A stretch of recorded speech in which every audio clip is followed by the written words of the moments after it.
우리 하나님 말씀 같이 보죠. 열왕기하 6장 1절에서 7절입니다.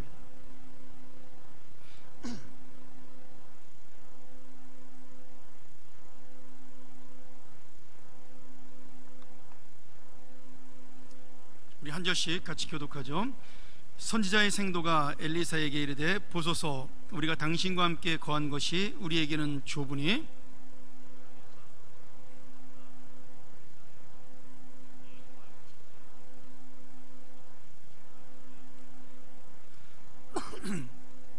그 하나가 가로되 청컨대 당신도 종들과 함께 하소서. 엘리사가 가로되 내가 가리라 하고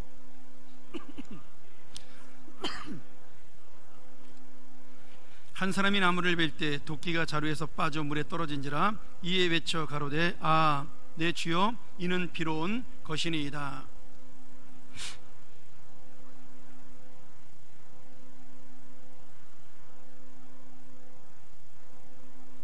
같이 읽죠. 가로되 너는 취하라. 그 사람이 손을 내밀어 취하니라. 아멘. 오늘 엘리사의 기적에 대한 이야기를 여러분하고 나누면서 오늘 하나님께서 주신 은혜를 한번 생각해 보도록 하겠습니다. 엘리사가 여러분 잘 알지만 엘리야의 이제 새로운 후계자죠. 엘리야에게 직접 배웠는지는 뭐 성경에 자세하게 나오지 않지만, 그러나 엘리사는 분명히 엘리야에게 정식으로 후계자로 임명받은 이 사람이었습니다. 근데 엘리야가 하늘로 승천할 때 엘리사에게 물어보지 않습니까? 내가 너에게 무엇을 해주기를 원하냐, 이렇게 물어봤을 때 엘리사가 뭐라 그랬죠?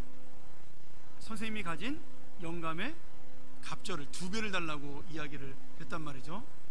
그래서 제가 이 말씀을 보고 엘리야가 일으켰던 기적하고 엘리사가 일으켰던 기적하고 숫자를 좀 쉬어봤습니다. 뭐 2배까지는 아니더라도 거의 2배에 가까운 기적을 더 많이 일으켰더라고요.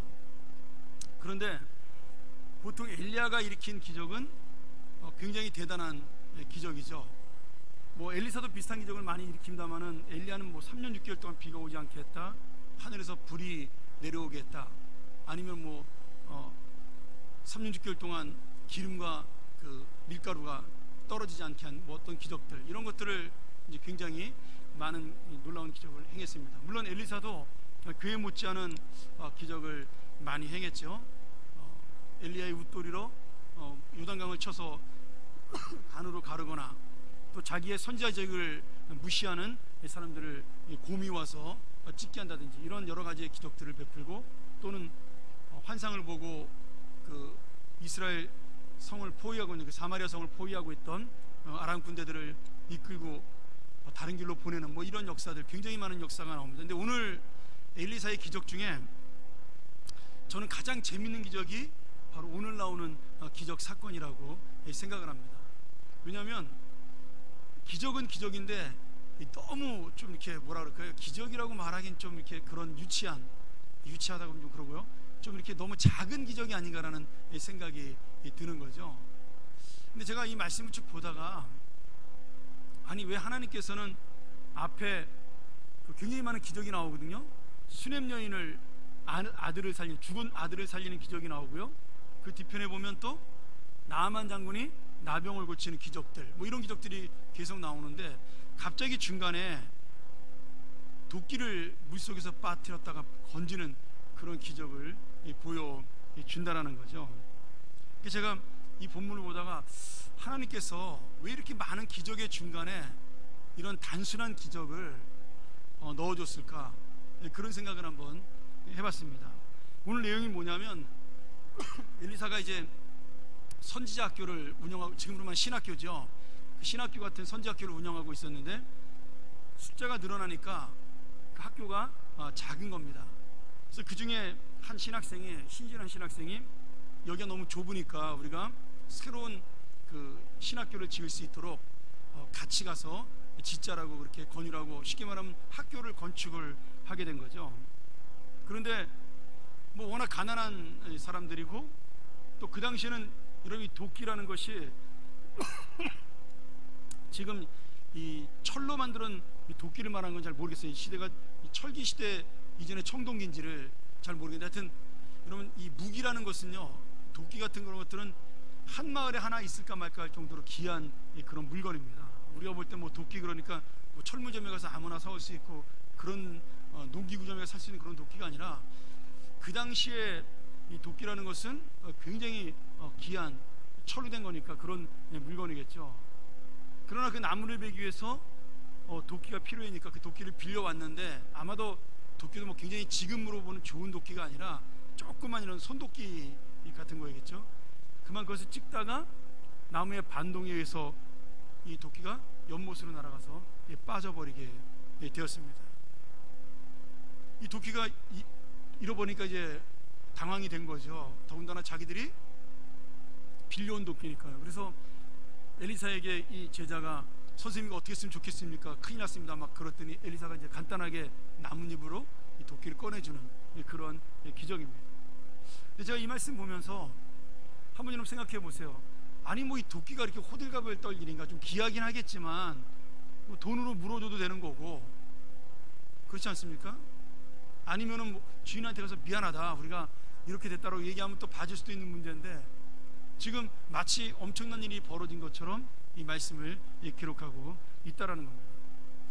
근데 제가 받은 은혜가 뭐냐면 하나님께서는요 우리가 당한 어려움, 내가 당하고 있는 고통, 힘들고 이런 모든 것들을 하나님은 조그맣고 큰 걸로 구분하지 않으신다라는 거예요.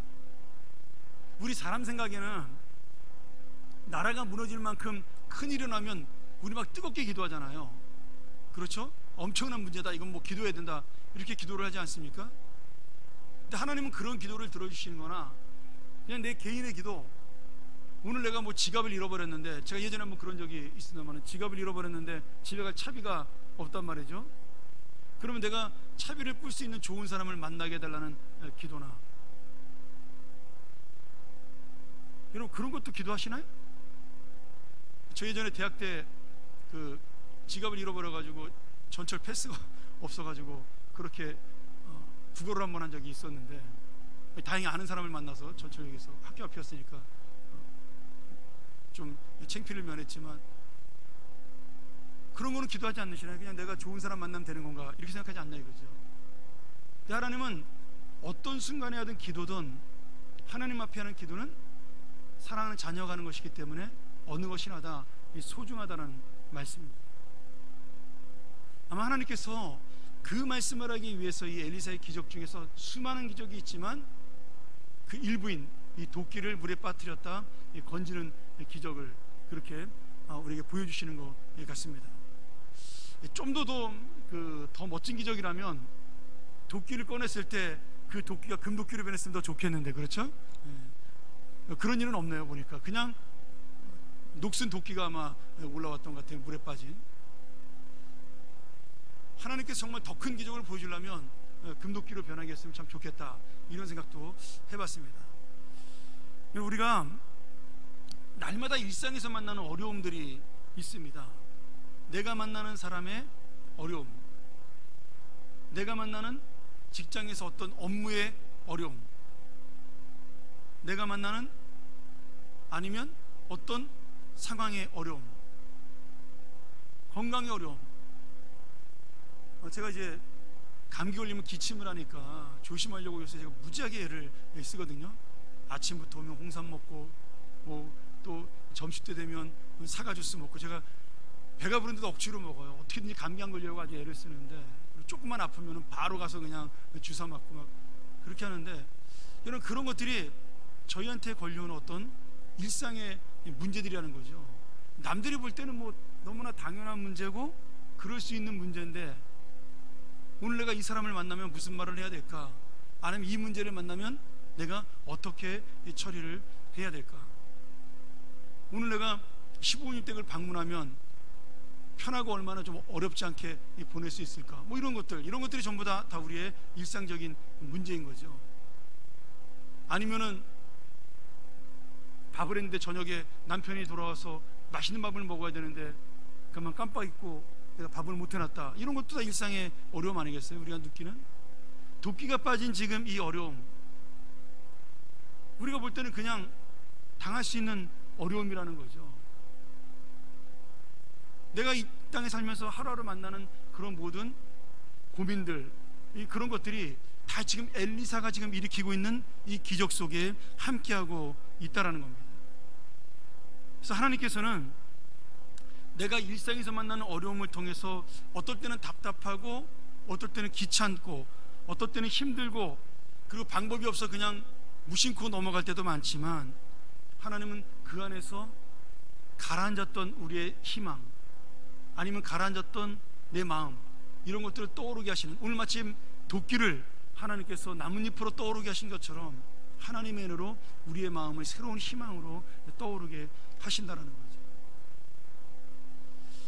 제가 이 말씀 보면서 왜 이 열왕기 상하를 쓴 저자가 굳이 이 기적을 집어넣었을까를 생각을 해봤습니다. 여러분, 이 열왕기 상하는 이스라엘이 멸망하고 난 다음에 쓴 책입니다. 그렇죠? 그러니까 바벨론 포로에서 갔다 온 사람이 썼던지 아니면 바벨론 포로를 갔던 사람이 썼던지, 분명히 이스라엘의 그 다음에 남유다의 멸망을 본 그 사람이 쓴 글이라는 거예요. 그러면 지금 이 망해버린 이스라엘 백성들을 바라보면서 이 말씀 속에서 이 사람들은, 이 글을 쓴 사람은, 그리고 이 글을 읽는 사람들은 어떤 마음을 가지고 이 말씀을 읽을까를 제가 한번 생각을 해봤다라는 거죠. 우리 지난번에 창세기 읽을 때도 마찬가지였죠. 모세가 이 글을 썼을 때, 창세기를 썼을 때 이 창세기를 읽는 사람이 누구라고요? 광야에 있는 이스라엘 백성들이라는 겁니다. 지금 마찬가지로 이 지금 열왕기 상하를 읽고 있는, 정확히 말한다면 열왕기 서지요, 상하로 나눠져 있던 책이 아니었으니까 원래는, 이 열왕기서를 읽는 지금 독자들이 누구냐면 망해버린 이스라엘 백성들의 돌아온 후손들이라고 우리가 볼 수가 있습니다. 뭐 저자가 예레미야라는 사람도 있고 뭐 에스라라는 사람도 있지만 정확하지는 않으니까요. 어쨌든 간에 이스라엘의 멸망을 다 눈앞에서 본 사람이란 얘기죠. 그러면 이 책을 읽으면서, 이 열왕기서를 읽으면서 지금 이 후손들, 다시 말하면 망했다가 지금 돌아왔던 70년 만에 돌아온 이스라엘 백성들은 어떤 마음으로 지금 엘리사의 기적을 보고 있느냐라는 겁니다. 이게 굉장히 지금 중요한 문제죠. 자, 한번 생각해 보세요. 이스라엘 백성이 왜 멸망했죠? 뭐 여러 가지 이유가 있죠. 그러나 그게 가장 중요한 것은 하나님의 말씀에 불순종한 죄가 가장 큽니다. 뭐 그 안에는 여러 가지 죄가 있죠. 뭐 재판을 공정하지 못하게 한 죄, 우상을 섬긴 죄, 뭐 동성연애한 죄, 그 다음에 가난한 자를 압제한 죄, 교만해서 하나님의 제사를 멀리한 죄. 근데 이런 것들을 우리가 통틀어서 뭐라 그러냐면 하나님의 말씀 앞에 불순종한 죄입니다. 자, 이거는 이스라엘이 멸망한 가장 큰 어떤 큰 덩어리의 이유예요. 그러면 이스라엘 백성들이 불순종하면서 망하지 않는 방법이 있었어요. 안 망하고 하나님의 그 어떤 구원을 얻을 수 있는 방법이 있었는데, 그 이스라엘 백성들이 마지막까지 그 방법을 택하지 않았습니다. 그게 뭐냐면 하나님을 의지하는 믿음이었어요. 이스라엘 백성들은 남유다든 북이스라엘이든 망해가는 그 순간에도요, 오늘 본문에도 마찬가지예요. 여호람 왕이 지금 이 본문 배경에 나오는 왕인데, 그 역사 시대에 살았던 왕인데, 그는 여러 번 하나님의 기적을 보지만 하나님을 절대로 믿지 않습니다. 그냥 망하는 길로 가다 결국 죽음을 당합니다. 다시 말하면 지금 이스라엘 백성들이 이 엘리사와 여호람 왕의 기록을 통해 뭘 배우는 거예요? 하나님을 의지하지 않는 자, 하나님을 붙들지 않는 자의 최후가 무엇인가를 우리에게 보여주고 있다라는 겁니다. 자, 좀 더 쉽게 얘기하면 이런 거죠. 이스라엘 백성들은 힘들고 어려울 때, 다른 나라의 침략을 받을 때 하나님께 기도하지 않냐고, 하나님을 의지하지 않냐고 어떻게 했어요? 다른 나라, 큰 나라를 의지했습니다. 아수르가 자기 나라를 침략할 때는 이집트를 의지하고요, 또 아람 나라가 쳐들어오면 더 큰 바벨론이나 이런 나라들을 의지해서 그는 하나님을 믿는 것이 아니라 다른 나라의 강대국의 힘을 빌려서 살아남으려고 애를 썼습니다. 그러다 결국 아수르에게 BC 722년에 멸망을 당하게 됩니다. 똑같이 남유다도 BC 586년에 그 150년 뒤에 망하게 되는데요. 그 이유가 뭐예요? 하나님 앞에 의지해야 되는데 이집트를 의지하다가 바벨론에게 멸망을 당하게 되죠. 무슨 말이냐 하면 오늘 하루하루의 삶, 지금 이 도끼가 빠진 것처럼 정말 작은 일처럼 보이는 이러한 하나님 앞에서의 작은 삶, 이 모든 것들을 맡기는 하나님에 대한 믿음, 내가 어떤 문제도 하나님께 의논하고 그 하나님에게 내가 그것을 맡기며 하나님 앞에 의탁한다라는 그런 하나님을 향한 신뢰하는 믿음이 이스라엘 백성들은 조그마한 일에도 없었는데, 그 조그마한 일이 쌓이면서 결국 나라가 망해가는 순간에도 하나님을 붙들지 않았다라는 거예요. 여러분, 이게 굉장히 중요한 의미가 있습니다. 내가 오늘 작은 일에 하나님을 붙들지 아니하면요, 내가 오늘 있는 조그마한 일에 하나님을 붙들지 아니하면 우리는 결코 커다란 일도 하나님을 의지하지 않습니다. 내가 부부싸움하는 작은 일, 죄송합니다, 목사도 싸웁니다 가끔. 자주는 아닙니다. 가끔 말다툼을 하는데 뭐 대부분의 10번 중에 9번은 제가 잘못을 합니다. 그러면 우리 사람의 마음을 내가 어떻게 풀어줘야 되나, 그런 고민을 하잖아요. 이상한 거예요? 그런 고민하는 게? 근데 그런 고민하면 여러분, 제가 그 고민을 어떻게 풀까요? 당연히 저 기도하죠. 하나님, 내가 어떤 말을 해야 우리 안사람의 마음이 풀릴까요? 내가 어떻게 저 사람에게 접근을 해야 저 사람을 기분을 풀 수가 있을까요? 저에게 지혜를 달라고 기도를 합니다. 어이가 없으신가요? 뭘 그런 걸 기도까지 하냐, 시간이 지나면 풀어지지. 여러분, 그렇지 않습니까? 여러분, 천만의 말씀입니다. 그러다 이혼당하는 겁니다. 여러분, 나이 먹어서 지금 황혼 이혼하는 사람 대다수의 특징이 뭔지 아세요? 평상시에 그런 식으로 해결을 했기 때문에 60 넘어가지고 이혼당하는 거예요. 이건 통계입니다. 통계. 여러분, 내가 하나님 앞에 의지하면서 젊을 때부터 그 사람의 마음을 사로잡기 위한 노력을 하지 않으면요, 나이 먹어서도 절대로 노력하지 않는다라는 거예요. 여러분, 그건 결코 사소한 문제처럼 보이지만 하나님을 의지해야 되는 문제라는 거예요. 내 자존심, 내 체면, 내 생각으로는 미안하단 말하기가 힘든 거예요. 근데 내가 기도함으로 인해서 먼저 양보하는 말, 그 다음에 잘못했다는 말을 할 수 있는 마음을 갖는 것, 여러분, 그것이 기도입니다. 제가 여러분 간단하게 얘기했지만 우리 일상생활에서 이런 일들이 수도 없이 일어날 수 있는 일이에요. 예를 들어 그렇잖아요. 우리 청년들 직장에 취직하러 인터뷰하러 가는데 준비 열심히 하잖아요. 여러분, 준비한 것만큼 좋은 질문과 대답을 할 수가 있나요? 내가 원하는 질문에, 내가 원하는 준비했던 것을 대답하는 질문을 저 앞에 있는 사장님이 아니면 전무님이 나한테, 인사 담당자가 말을 던지나요? 그렇지 않습니다. 그럼 어떻게 해야 되는 거죠? 그 준비한 것만큼 내가 지혜를 달라고 기도를 해야 되는 거죠. 여러분, 사람의 노력이라는 것은 당연한 겁니다. 그건 중요한 거죠. 그건 너무나 당연한 거죠. 근데 그 다음에 그 사람의 노력을 넘어서서 하나님의 은혜가 있으면 그 사람이 바로 하나님과 함께하는 사람이 되는 겁니다. 오늘 여러분, 이 도끼자루가 날아가서 연못에 빠졌다, 누구에게나 일어날 수 있는 너무나 흔한 일이라는 거예요. 내가 오늘 무리해서 잠을 못 자다 감기에 걸렸다, 누구나 일어날 수 있는 일이라는 겁니다. 오늘 옆 사람하고 장난치다가 말다툼을 했다, 누구에게나 일어날 수 있는 일이라는 겁니다.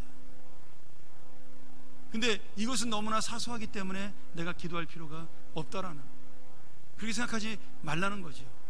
결국 그 사소한 것을 기도하지 않는 사람은 결국 커다란 것도 기도하지 않는 어리석은 자가 된다라는 겁니다. 저는 그런 의미로 이 지금 열왕기상하를 쓴 저자가 이스라엘이 망한 원인을 바로 여기에 두고 있다라고 저는 생각이 들었습니다. 이스라엘 백성이 망한 것은 무엇이냐? 이런 작은 일들에 대한 하나님에 대한 의지가 없었기 때문에, 하나님의 은혜를 붙드는 방법을 그들이 깨닫지 못했기 때문에 결국 큰 문제를 만나고 그 아수르의 침략을 받았을 때, 아니면 아람 나라의 침략을 받았을 때 저들은 결국 자기들의 힘과 능력과 의지를 믿고 나가다가 망했다라는 것을 보여주고 있는 겁니다. 그러니 지금 누가 하나님의 보호받는 자, 누가 하나님의 인도를 받는 자, 누가 하나님의 사랑받는 자가 될 수 있는가요?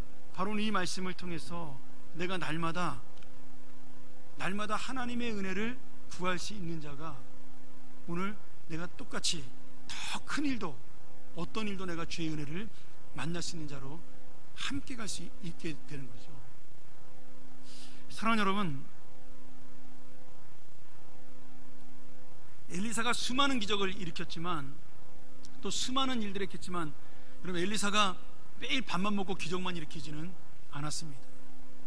엘리사도 이런 날마다의 은혜, 조그만 데서부터 나와 함께하는 하나님의 은혜를 체험할 수 있었기 때문에 그는 어느 순간에도 그 도끼가 빠진 그 연못에서도 당황하지 않고 그는 당연하게 하나님을 의지하며 그 도끼를 꺼낼 수가 있었고요, 아람 나라 군사들이 자기 사마리아 성을 포위하고 몇 날 며칠을 다 굶어 죽어가는 그 순간에도 그는 하나님을 의지할 수가 있었다라는 거예요. 전혀 다른, 어떤 것은 개인의 문제고 어떤 것은 나라의 문제처럼 보이고 어떤 것은 교회의 문제처럼 보이지만, 여러분, 하나님이 볼 때는 다 똑같이 도우실 수 있는 문제라는 겁니다. 오늘 여러분, 엘리야가 갑절의 영감을 받았다, 저는 그런 은혜, 2배의 놀라운 그 감동을 갖고 살았다, 성령의 감동을 받고 살았다, 이것은 바로 날마다 일상의 은혜를 엘리야보다 더 많이 받았다라는 거예요. 그래서인지 엘리사는 엘리야처럼 실망하거나 낙심한 적이 별로 없어요. 성경을 보면 엘리야가 더 큰 선지자로 분명히 남아있는데, 여러분 잘 성경 보세요. 구약의 위대한 두 사람은 모세와 엘리야입니다. 근데 모세도 낙심하고 엘리야도 낙심을 해요. 근데 엘리사는 낙심했다라는 대목이 나타나지 않습니다. 무슨 말입니까? 모세나 엘리야는 그만큼 날마다의 일상 속에 하나님과 친밀하지 못했다라는 거예요. 실제로 그랬고요. 근데 엘리사는 날마다의 일상 속에 하나님을 만났습니다. 그리고 어떤 문제도 주님에게 의지하는 그런 믿음을 가진 이 선지자였어요. 제가 예전에 한번 그런 이야기를 여러분에게 한 적이 있지만, 하나님의 자녀가 하는 기도는요, 어떤 기도도 가벼운 기도, 작은 기도라는 것은 없습니다. 기도는 어떤 기도만 있어요? 하나님의 사랑하는 자녀가 응답받을 기도만 있는 겁니다. 여러분, 절대로 오해하시면 안 됩니다. 이 문제는 내가 해결할 수 있는 문제다, 이 문제는 내 능력이면 충분하다, 여러분, 그게 바로 사탄이 우리에게 주는 가장 악한 마음입니다. 그게 바로 교만이라는 우리의 문제예요.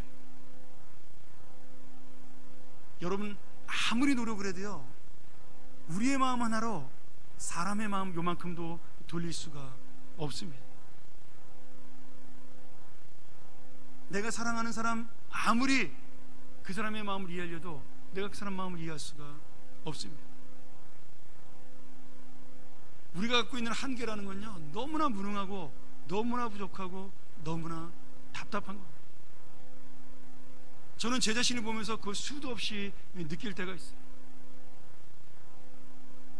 금방 하늘을 나라는 것처럼 기뻐하다가 조금만 내 마음에 안 들면 땅으로 떨어지는 그런 감정의 기복들, 나이 먹을수록 심해지더라고요. 나이가 먹으면 더 점잖해지고 더 참을성 많아지고 더 인내하고 더 사람이 넓어져야 되는데, 이 사람이 그렇지 않더라고요. 점점점 더 고집스러워지고 더 교만해지고요. 그리고 내가 하고 싶은 일 꼭 하고 싶은 그런 욕망들에 대해서 들끓고 있는 것이 있다라는 거예요. 여러분, 그래서 예수를 믿으면 믿을수록 가장 필요한 게 뭐냐면, 내가 죄인이라는 사실을 끝까지 잊어버리지 않는 겁니다. 내 힘으로 아무것도 이룰 수 없는 사람이라는 것을 끝까지 놓지 않는 겁니다. 저는 그게 가장 성숙한 믿음이라고 믿습니다.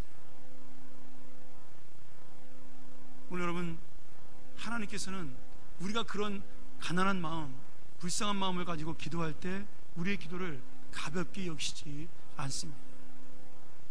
우리의 기도를 절대로 하나님은 무시하거나 잊어버리지도 않습니다. 우리에게는 능력이 없지만 하나님을 붙들 수 있는 믿음은 있다라는 거예요. 이 감리교를 만든 영국의 그 요한 웨슬레에게 한 성도가 큰 문제를 가지고 찾아왔습니다.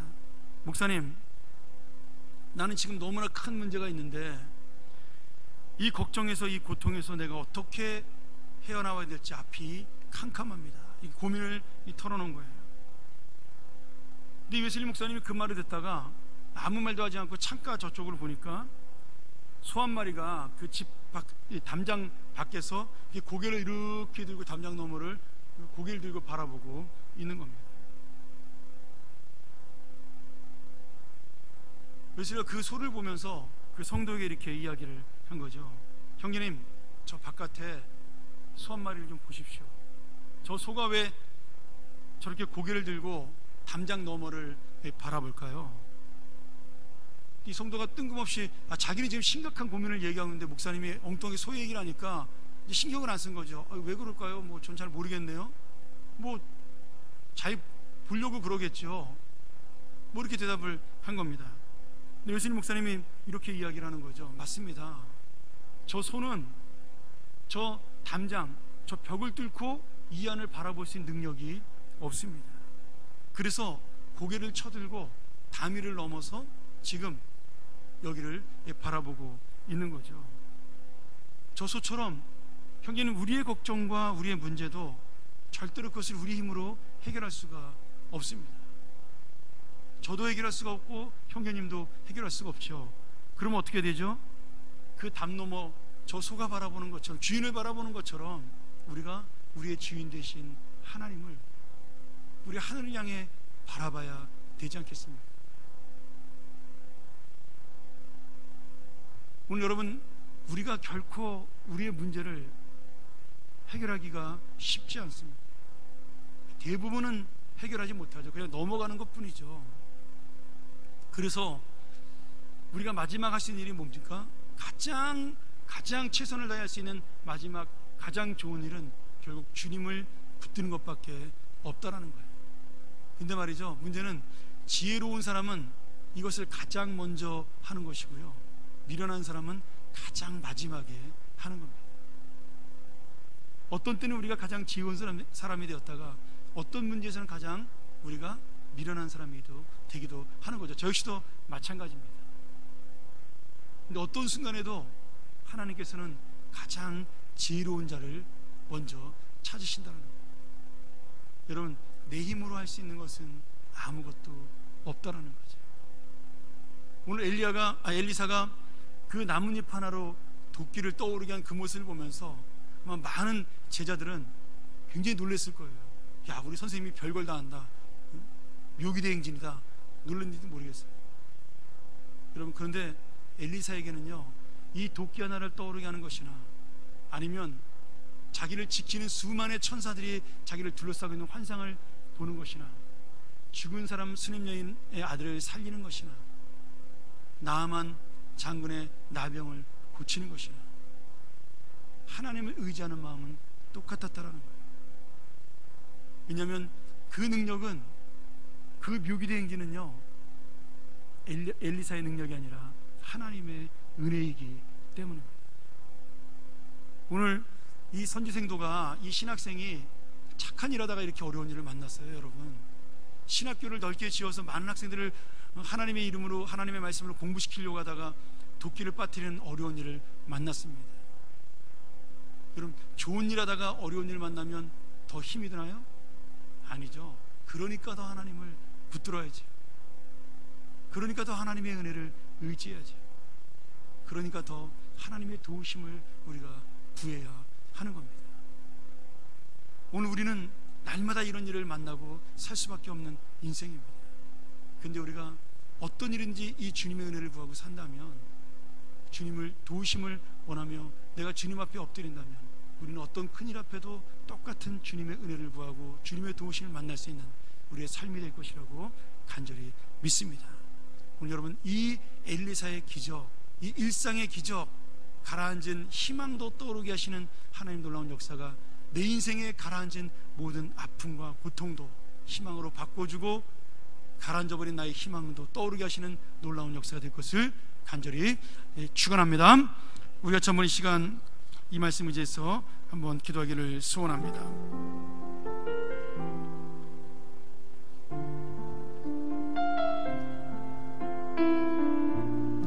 하나님께서는 나의 모습을 너무나 잘 아시죠? 나의 연약함과 부족함, 나의 어리석음을 잘 아십니다. 사람들은 내가 대단한 것처럼 보이지만 하나님이 볼 때는 그저 하나님의 은혜가 없이는 한 걸음도 나갈 수 없는 불쌍한 영혼에 불과한 거죠. 그런 주님이 오늘 나의 마음을 보시며 오늘 함께 가자라고 말씀하십니다. 내가 너와 함께 하고 싶다라고 말씀합니다. 오늘 이 제자들이 엘리사와 함께 가자라고 얘기했지만 같이 간 것은 엘리사뿐이 아니라 하나님의 은혜요 도우심이었습니다. 하나님의 능력이었습니다. 오늘 여러분, 나의 연약하고 미련한 나의 인생 속에, 나의 심령 속에 오늘 함께 하시는 이 주님의 은혜 같이 만나게 해달라고, 나에게도 이 은혜를 깨닫게 해달라고, 이 일상의 은혜, 이것이 끊임없이 나를 지키는 주님의 사랑과 역사가 되게 해달라고 우리 시간 같이 한번 통성으로 주님 앞에 기도합니다.